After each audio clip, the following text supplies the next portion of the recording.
Antagonistas del receptor angiotensina 2. Sus efectos son similares a los del inhibidor de la enzima convertidora de angiotensina, puesto que inhiben los efectos de angiotensina 2, pero especialmente sobre su receptor. De él dependen los efectos de angiotensina en los vasos, el corazón, el sistema renal y el sistema nervioso central, y se produce un efecto antihipertensivo. En esta se presentan algunas mejoras como la ausencia de tos y otras acciones sobredianas que pueden contribuir a efectos beneficiosos. Un ejemplo es el losartán, que es un uricosúrico, que es un medicamento que aumenta la excreción de ácido úrico en la orina, y este puede ser útil en hipertensos con hiperuricemia. Otros fármacos que pertenecen a este grupo son el irbesartán, el lebrosartán, olmesartán y eprosartán, y también se suelen asociar a diuréticos u otros antihipertensivos. Antagonistas de los canales de calcio. Son fármacos más utilizados como antianginosos que como antihipertensivos, pero estos también son útiles en determinados casos de hipertensión arterial esencial y actúan por bloqueo de los canales de calcio dependientes del voltaje ubicado en la musculatura lisa arterial. Los bloqueadores de los canales de calcio impiden el transporte de calcio a través de las membranas celulares de la musculatura cardíaca y lisa, lo que disminuye la contractibilidad miocárdica y dilata las arterias coronarias. En condiciones fisiológicas, un complejo proteico evita la contracción muscular al mantener separadas la actina y la miosina. Y la interacción entre la actina y la miosina permite la contracción del músculo. Cuando se estimulan estas células musculares, los iones de calcio van a penetrar la célula.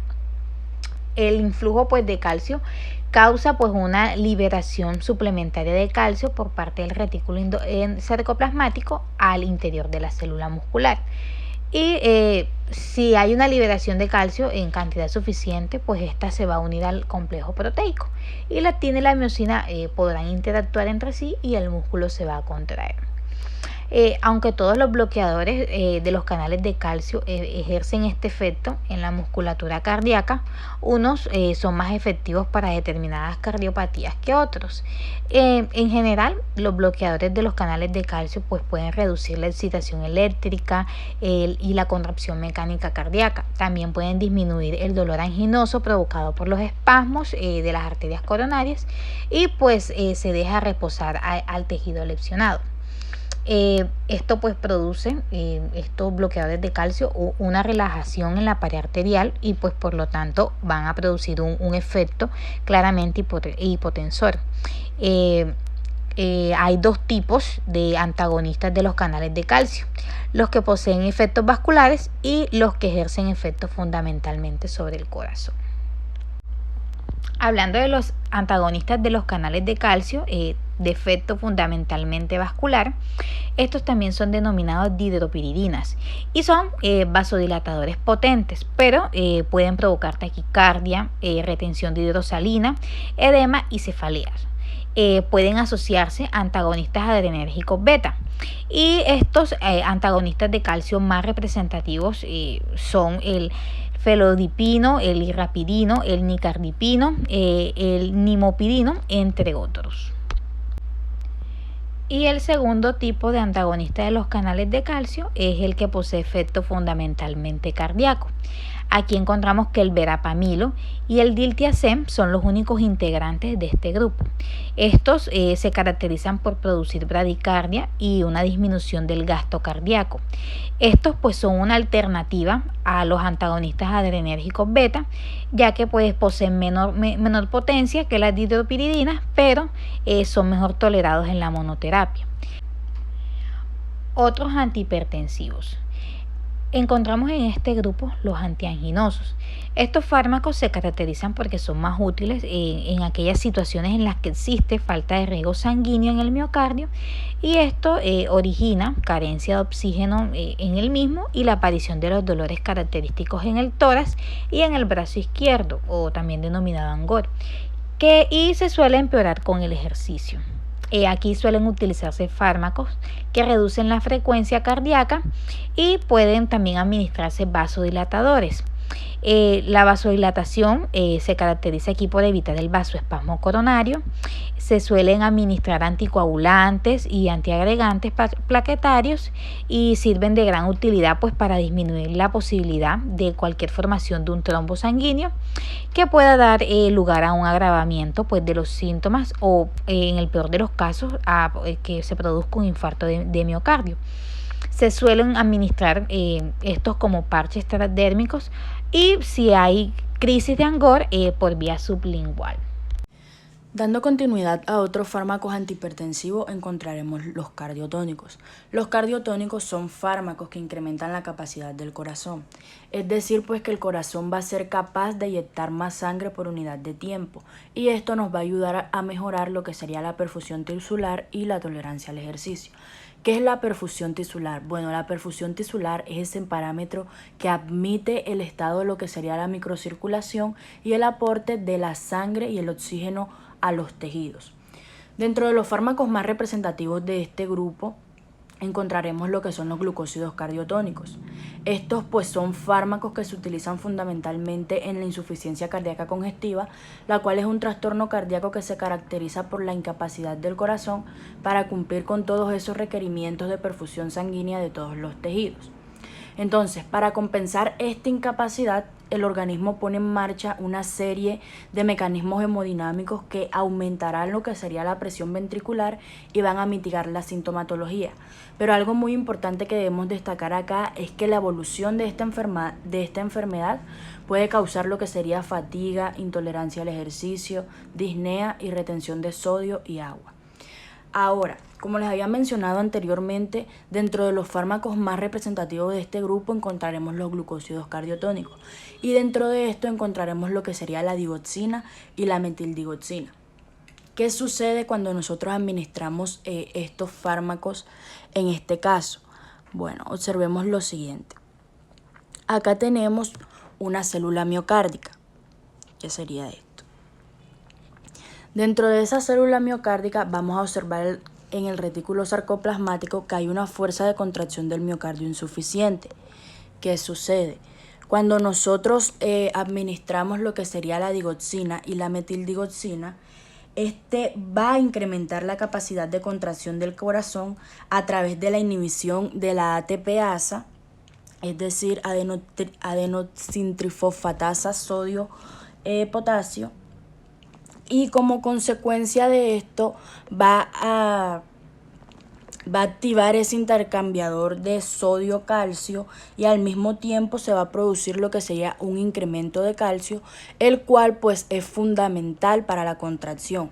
Este aumento o esta mayor disponibilidad de calcio va a incrementar pues la fuerza de contracción del miocardio. Algo importante que también debemos destacar acá es que la hipopotasemia, en este caso ya relacionándolo con nuestra carrera, la hipopotasemia incrementa la toxicidad de estos cardiotónicos, pero al mismo tiempo pues a nosotros como nutricionistas dietistas no nos conviene incrementar demasiado lo que sería la ingesta del potasio, ya que una dieta excesiva en este ion puede disminuir esa actividad del fármaco. También debemos tener en cuenta que la sal sódica suele contener potasio. Entonces, por lo tanto, nosotros debemos como que moderar o controlar su uso. Igualmente, si se presentan casos de hipercalcemia, este puede potenciar la toxicidad de estos cardiotónicos y en caso de que se presente hipocalcemia, este puede disminuir sus efectos. Entonces, en cuanto al calcio, debemos mantenerlo estable. Bueno, continuaremos con los antiarrítmicos. Los antiarrítmicos constituyen un grupo de fármacos con diferentes mecanismos de acción. Se dice que su utilidad se basa en lo que sería la corrección de esos trastornos del ritmo cardíaco, es decir, las arritmias. Estos antiarrítmicos se pueden clasificar según sus efectos sobre el potencial de acción, ya sea pues sobre la despolarización o la repolarización celular, y también se pueden clasificar ya dependiendo del tipo de arritmia.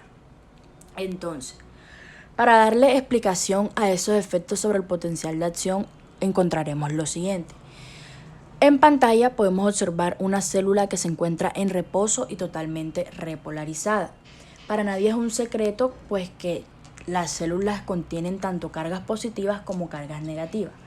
Y en esta encontraremos que el principal catión del líquido extracelular será el sodio y lo vamos a simbolizar con carga positiva. Y el principal catión del líquido intracelular será el potasio y lo vamos a representar con carga negativa. Estos iones pues normalmente entran y salen de la célula a través de canales.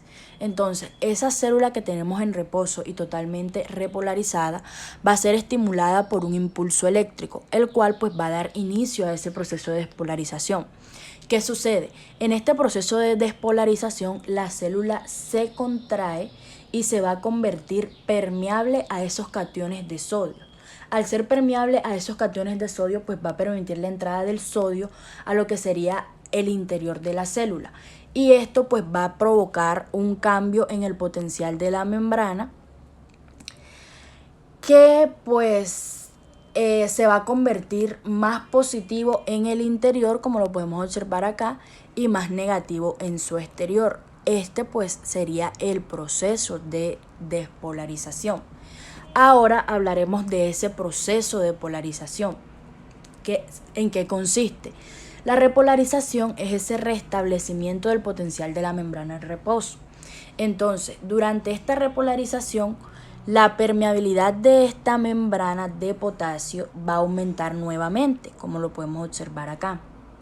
Y esta va a permitir pues que esos iones con carga positiva salgan a través de la membrana, como lo podemos observar acá, hacia el exterior, eliminando la carga positiva que se encontraba en el interior y permitiéndonos volver a tener una célula totalmente negativa en su interior y positiva en su exterior, que es lo que podemos observar acá.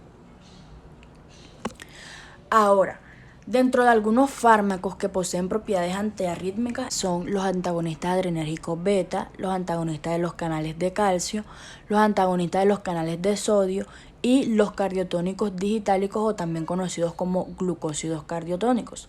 Estos pues ya fueron explicados con su respectivo mecanismo de acción por cada una de mis compañeras y mi persona durante la intervención de esta exposición. Ahora continuaremos con esas consideraciones nutricionales y dietéticas. Para nadie es un secreto que los trastornos cardiovasculares son las enfermedades que más afectan a nuestra sociedad, tanto en términos de mortalidad como en términos de morbilidad. La mayoría de estos fármacos que fueron mencionados anteriormente y que son utilizados en estas situaciones no son solo eficaces para mejorar la sintomatología, sino que también han demostrado su eficacia en términos de supervivencia. Por lo tanto, podemos decir que estos constituyen un aporte en lo que sería esa terapia esencial. Pero también es cierto que la aplicación de cambios en lo que sería el estilo de vida, la dieta y en el peso corporal pueden tener una fuerte influencia en lo que sería esa prevención y tratamiento de trastornos como por ejemplo la hipertensión, los accidentes cerebrovasculares o también los infartos de miocardio. Por lo que ambas herramientas las debemos utilizar para minimizar esos riesgos cardiovasculares que existen en esa interacción fármaco-nutriente. Nosotros como nutricionistas dietistas debemos entonces ajustar una dieta adecuada en el paciente para minimizar esos efectos indeseables de algunos fármacos que son utilizados, como por ejemplo en el caso de los antagonistas de receptores adrenérgicos beta que pueden incrementar el peso corporal del paciente, o el caso de esos fármacos cardiotónicos que requieren de un control adecuado de esas concentraciones plasmáticas de potasio y de calcio. Y por último, pues no